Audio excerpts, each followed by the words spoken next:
Oh. Right then, hello, my virtual friends. This is A Million Faces of War, which has just started. This is a very serious game about the different consequences of war that spread out amongst different people. And it's just begun, so I suppose we have the option to mourn or run. And space for info. The Kosovo War was an armed conflict in Kosovo that lasted from 28th of February 1998 until 11th of June 1999. It was fought by the forces of the Federal Republic of Yugoslavia, by this time consisting of the republics of Montenegro and Serbia, which controlled Kosovo before the war, and the Kosovo Albanian rebel group, known as Kosovo Libertarian Army, KLA, with their air support from the North Atlantic Treaty Organization, NATO, from 24th of March 1999, and the ground support from the Albanian Army. As part of the Operation Allied Force, Operation Noble Anvil by the US, NATO warplanes bombed city areas including Serbian capital of Belgrade, killing several hundred people in Serbia and Kosovo. Yeesh. So we have options here. Get out of there or mourn. I guess we should go. I know this is gonna sound horrible, but we have to go, man. Our poor husband is gone, but we just have to get out of here. Or else we might perish as well, but... Yeesh, this game don't pull no punches. A stone thrown in a lake creates ripples. They spread to every corner. We think we are far away, but those waves reach us too. A million stones, a million waves. A million faces of war. Damn, what an intro.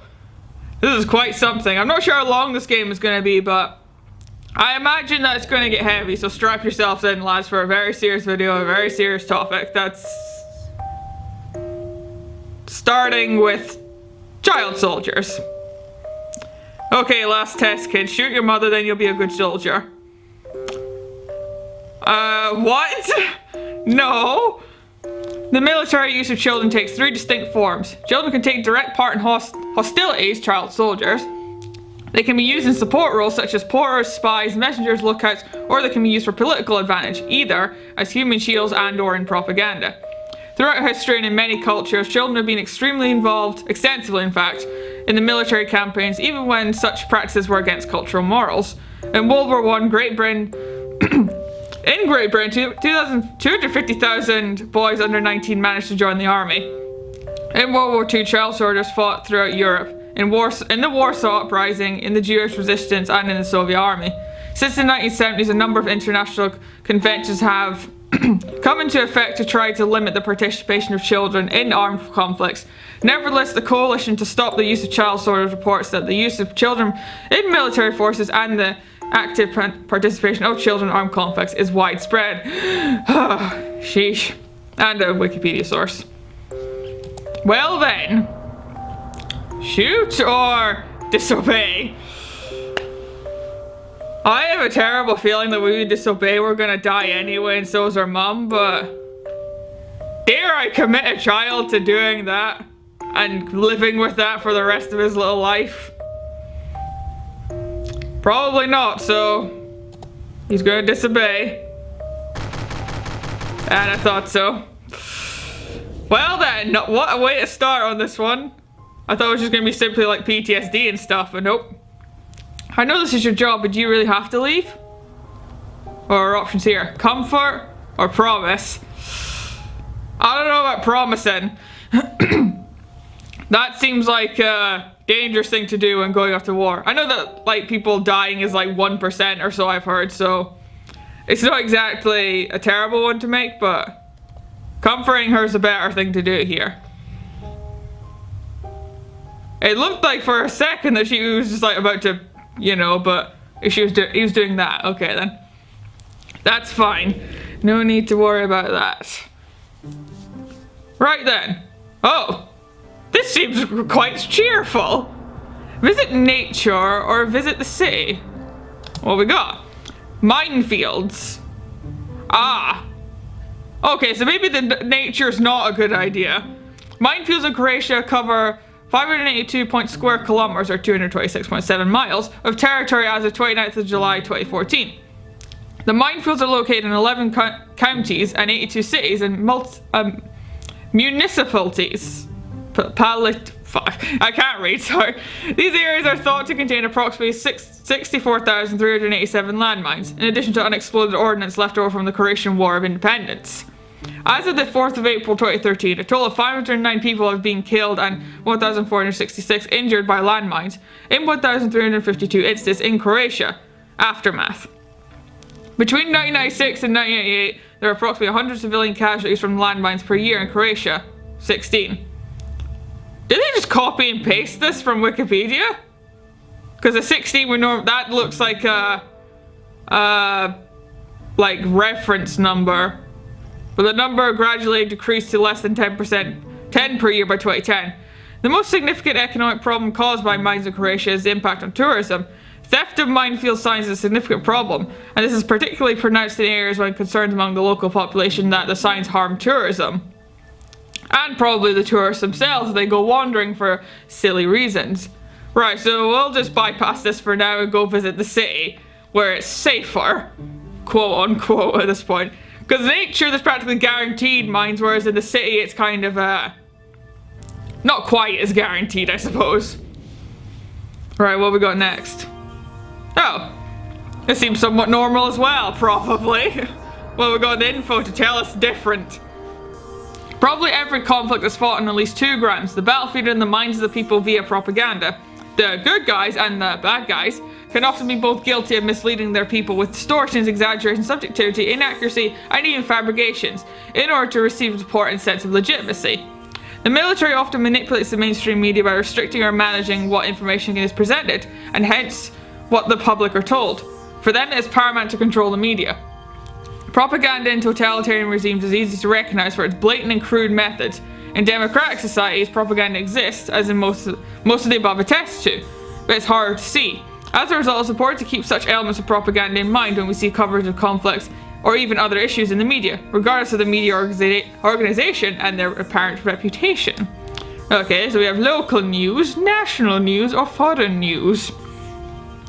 Part of me thinks that your national news is going to apply more to what we just read, and foreign news won't, and local news will just be like, oh, someone just like won a prize at a cat fair or something. That's the usual level that we're on about, but I doubt she wants to watch that, so let's watch the foreign news, see what we got.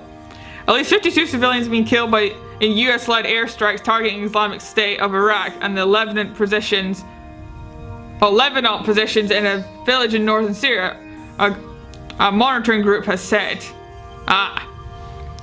She's very shocked about that, as we all are normally when these things happen. Right, next then. Whoa, okay. The music really got dark here. Fear of terror attacks rising. Citizens feel less safe. Oh, it's just America. Raise prices, well, must be lower prices. Now then, let's read the info first and I'll say what I thought here. In the United States, gun sales are often driven by fear and anxiety. December 2012 remains the record month for gun sales, at 2,783,765. Really? Jesus. 2012 of all times. I thought it'd be like earlier, I guess. Well, then I guess the hysteria wasn't that bad. Midway through the month, a gunman killed 26 people, mostly kids, at Sandy Hook Elementary in Newtown, Connecticut. The massacre led to a fear of not being able to protect oneself in society. Additionally, tighter restrictions led to a fear of general weapon ban. Yeah, that thing that the Americans always talk about for 2 hours and then back to normal. See, what I'm thinking is if I lower prices, then it'll be easier for people to buy them, and therefore the wrong people to buy them. And if I raise prices, I look like I'm profiteering, which I probably don't want. But in doing that, less likely people will be willing to buy one, and will probably therefore go to more sinister sources. But is it better than lowering and guaranteeing, or raising and not quite guaranteeing? I suppose raising's the one we'll have to do. We will profiteer, but I don't know, it's better than letting a madman get a hold of a gun, I suppose. A cheap price, no less, as well. So we both know why you're here. The country needs to train the youth so we are able to protect ourselves in case of war. Okay, let's begin the medical examination. Do you have any chronic illnesses that may restrict your ability to absolve your military duty? Yes, lie, or no? So is he asking me if I've got an illness so I can't join the military? I think that's what that means. Let's check the info. Conscription or drafting is a compulsory enlistment of people in a national service, most often a military service. Conscription dates back to antiquity and continues in some countries to the present under various names. The modern system of near universal national conscription for young men dates to the French Revolution of the 1790s, where it became the basis of a very large and powerful military. Most European nations later copied the system in peacetime, so that men at a certain age would serve 1 to 8 years on active duty and then transfer to the reserve force. While many states today no longer conscript soldiers, relying instead upon professional militaries with volunteers enlisted to meet the demand for troops. There's still a large amount of countries with forces of military conscription. In the map, all the red and orange countries still rely on forced conscription. Alright, okay then. Apparently France doesn't, even though this thing just said it did. Alright. Who's being forced to join the military is often determined by medical examination. So if I say no, I'm gonna have to go into the military. If I lie, then I won't have to. They'll want proof though, so I'll probably go to jail for lying on a military record, which is probably worse than going out to war. But then again, going out to war means probable death. So let's lie through our teeth. I have a collapsed lung currently, something along those lines. That'll probably do it fine, I suppose. That guy's going to military jail, isn't he? Well, goodness, I've condemned him to a terrible, terrible time. Dear Mrs. Huckle, I'm deeply sorry to tell you that your husband, Robert Huckle, has died on a mission while saving his fellow comrades. Ah. Oh, it's like that scene. I don't remember what movie it's from, but you remember that scene where, like, she's just doing the, like, it just opens where she's, like, doing the dishes in this lovely country house. And then these guys are just driving up the road and you see it through the window. And then they come up to her door and then it's just, like, it's just quiet. And then you see her talking to them. And then she just collapses slowly and you're like, oh my god, what just happened? Then you see, like, the thing fall from her hand, you're like, oh shit. And the guys just leave and you're like, okay, they just leave this poor woman weeping on the floor. I'm sure that's better for them, but I suppose they've seen that a lot, but never mind, we're here now in the middle of the desert with this woman and her kid, probably fleeing something. That something being, yes, you're on general warfare in those places. Wonderful. What we got? Go to the refugee camp or take a boat. Do not take a boat. Half the stories you see about people taking boats are like, they always start with lots of them died or sunk and got rescued, and then stuff that goes on there does not go well. Refugee camps are not exactly much better because they're really crowded and there's not much to go around, but it's safer than getting on a boat, that's for sure. A refugee is a person who is outside of their home country because they have suffered or feared persecution on account of race, religion, nationality, or political opinion, because they are a member of a persecuted social category of persons, or because they are fleeing war. Such a person may be called an asylum seeker until recognized by the state where they make a claim. Apart from physical wounds or starvation, a large percentage of refugees develop symptoms of post-traumatic stress disorder, PTSD, or depression. These long-term medical problems can severely impede the functionality of the person in everyday situations. It makes matters even worse for displaced persons who are confronted with new environment and challenging situations. They are also at high risk of suicide. Right. I know the boat could be an easy way out, but a refugee camp is much safer. I'm going there. Hopefully that'll do better for us. So I can't imagine that getting on the boat will lead to us being much better than this person or maybe then drowned in the seas of Italy or something along those lines. So you have a chronic illness that restricts your ability to absolve your military duty. Which one is it? Broken leg, I can't, nope, that won't work. Nope, that won't work either. Hay fever, that's not a real bad one. That won't work either. Asthma, that one will work. Obesity, that's not gonna work. Do we have any info on this? Nope, okay. I have asthma. That one. That one's the right one, isn't it? I heard that's a thing that you can't have. I remember watching Captain America. He had that on the list. Can I please have some more? It was not enough for me and the child. Give more or send away. Oh, don't make me do that. Oh, same thing again, okay. Well then, It's kind of a situation of it's this person starving or someone else at this point, I think. I can't let that baby die, no way.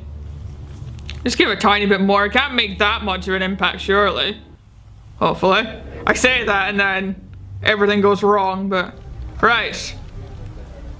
Who do we have here? Pick up the phone. Hey man, I just read your newest article on drones killing a lot of innocent people. You're always good for a dramatic story. Thanks. But listen, we need somebody to report right from the front of the war zone. It's a huge opportunity for you. The thing is, the Pentagon hired private companies to doing background checks on everybody who they allow to go with the troops, and this article won't look good for you. What? In August 2009, accusations against the Pentagon practices of how they choose journalists to accompany soldiers in the Afghanistan war were made public. They had allegedly hired a private company to create profiles about every journalist's piece of work. If the profile wasn't good enough, the Pentagon reportedly blocked these reporters from the battle zones.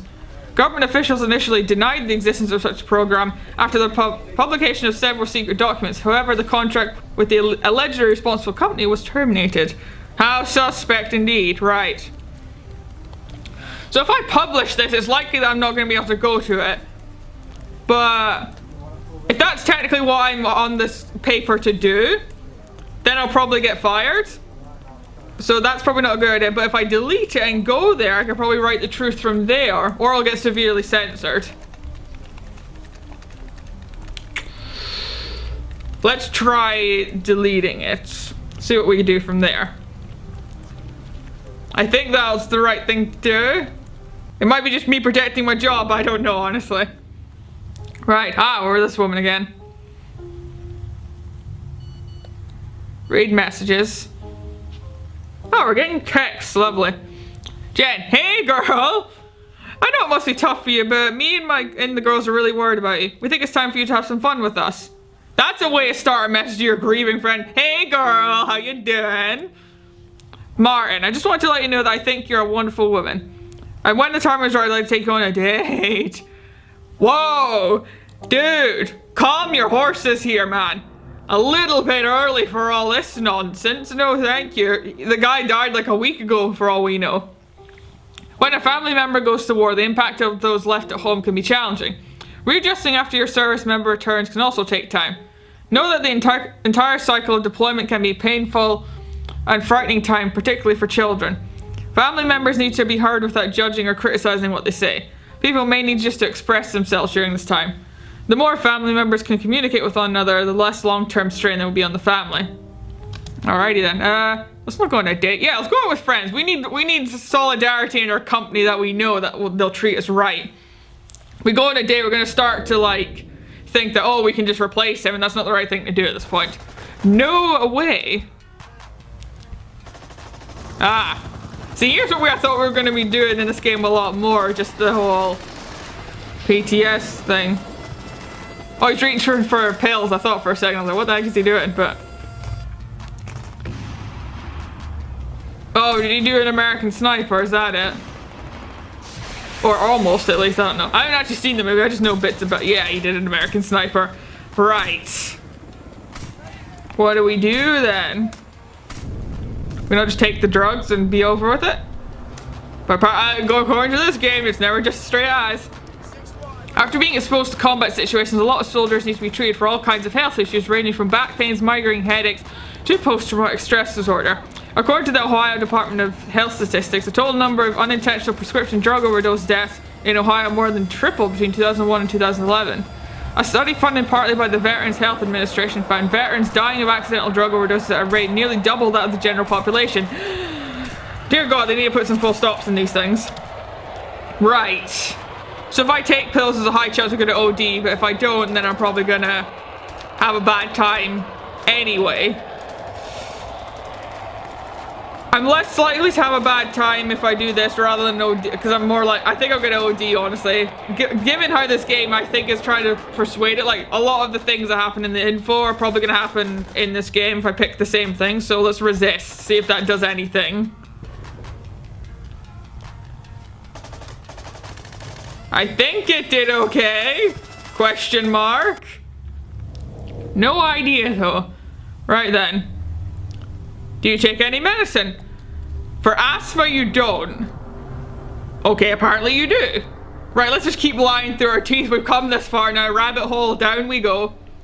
Alright, since exercise-induced asthma can't be scientifically proven, I guess you're not suitable for duty. Yay! Sorry to hear that. We did it, we lied. Now we don't have to go to war. Huzzah and hooray. Right. I knew that Captain America would teach us something. Even though I thought that that probably would have gone out the window by now since that was an older one, but... Right then. I told you to delete it, so get on with it. Follow the direction and orders of the government. Never in any way aid the prosecution of any demand against the government. Release indemnify and hold harmless... What? Government may terminate the process at any time for any reason. So basically keep everything confidential. I'm gonna have to write a story about it anyway, so I'm gonna have to say what I see. So I don't think it'll be that bad. Hopefully. Then again, it's this game, so who knows what that means really when it says going to be bad. Right. Ah! He's on a date! Oh, but things. Honey, you don't look good. Is everything alright? Do you want to take your pills? No. Although if I'm with a person, it might be easier. Safer. I need a doctor. Safer, indeed. Okay, let's do that instead. We're not causing a scene, we're getting ourselves better, which is a different thing to be done. Right then. Oh, we actually made it out here. Right then. There goes a drone. You don't seem too protected as the press over there. Normally there's like a whole bunch of yous. Take photo or look away. Take the photo! We're a war journalist for here.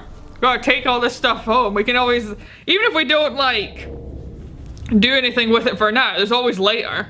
We can WikiLeaks this shit if we have to. There's a lot to this character. We're actually following him around quite a bit. I'm gonna guess I'm certain now that if we took the pills we would have OD'd at this point. Oh, this is when he stepped on a mine, I suppose. Or missed the idea. But he seems to be talking through it, so...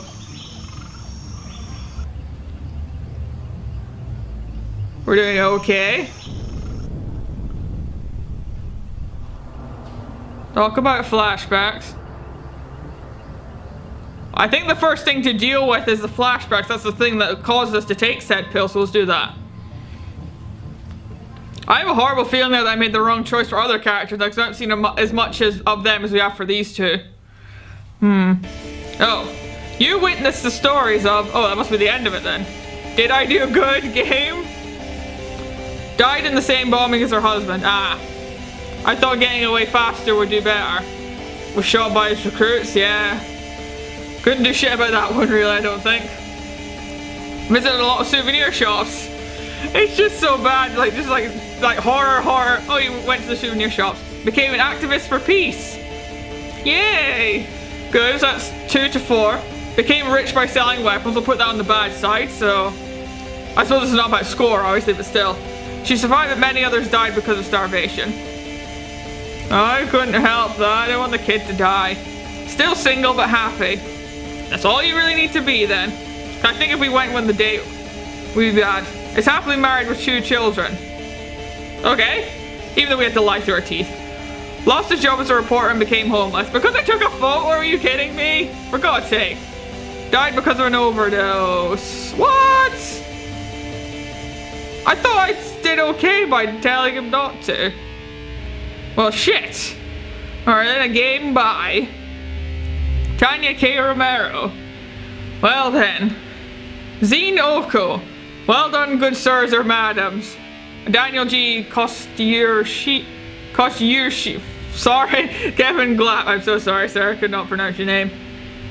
Well then.